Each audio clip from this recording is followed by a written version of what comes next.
मेरा दर्द। माँ पापा के जाने के बाद ये घर अब मेरा नहीं रहा। ठीक है बिटिया, जैसा तुम चाहो, कहने वाले पापा नहीं रहे। माँ पापा के स्वर्गवास के बाद जैसे ये घर पूरा का पूरा पराया हो गया था। भाभी तो चाहती ही नहीं थी कि वो कभी उस घर को मुड़कर भी देखे, इसलिए तो वो कभी बुलाती नहीं थी, ना कभी किसी तीज त्योहार पर फ़ोन करती। उसका छोटा प्यारा सा भाई भी उससे कोई मतलब नहीं रखता, ये बात उसको अंदर तक कचोटती थी। पर शायद उसने अपने घर की शांति के लिए उससे दूरी बना ली है। उसे अपनी बढ़ती उम्र के साथ एक अनजाना सा ये डर सताने लगा कि ना जाने कौन सा दिन उसका आखिरी दिन हो जाए। जिंदगी का क्या भरोसा, पर अगर वो मर गई तो अपने मैके को देखे बिना तो उसकी आत्मा तक को शांति नहीं मिलेगी। बस यही सोचकर वो खुद से ही आ गई थी, क्योंकि वर्षों तक अपनी जड़ों से दूर रहने से उसकी हरी भरी गृहस्थी और मन का बगीचा मुरझाने से लगा था। कोई लड़की आखिर कब तक अपनी जड़ों को सींचे बिना खुश रहने का दिखावा कर सकती थी।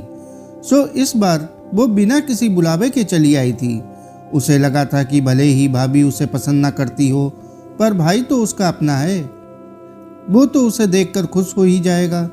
तो वो उसकी उसी खुशी के सहारे अपने घर, अपने शहर की गलियों को एक बार फिर से महसूस कर लेगी, जिसके सहारे वो अपनी आगे की जिंदगी की सांसें खुल कर ले पाएगी।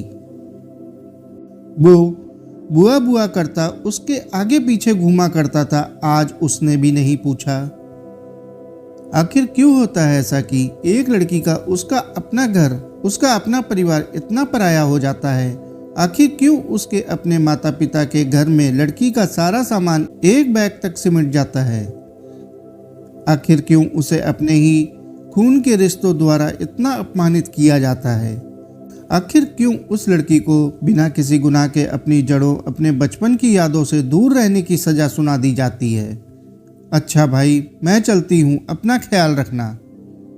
बहुत मन था तुम्हें देखने का, तुम्हारे साथ कुछ बचपन की, अपने माँ पापा की यादें याद करने का। बस इसलिए चली आई थी, बिना तुम्हारे बुलाए, इस घर को अपना समझ।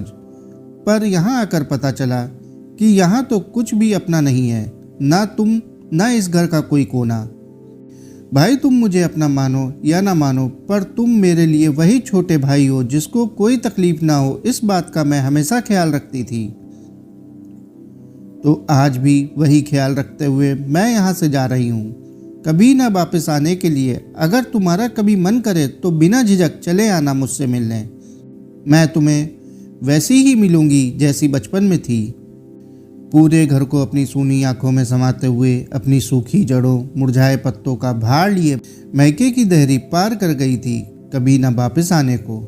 साथियों, आपको यह कहानी कैसी लगी कमेंट करके जरूर बताएं।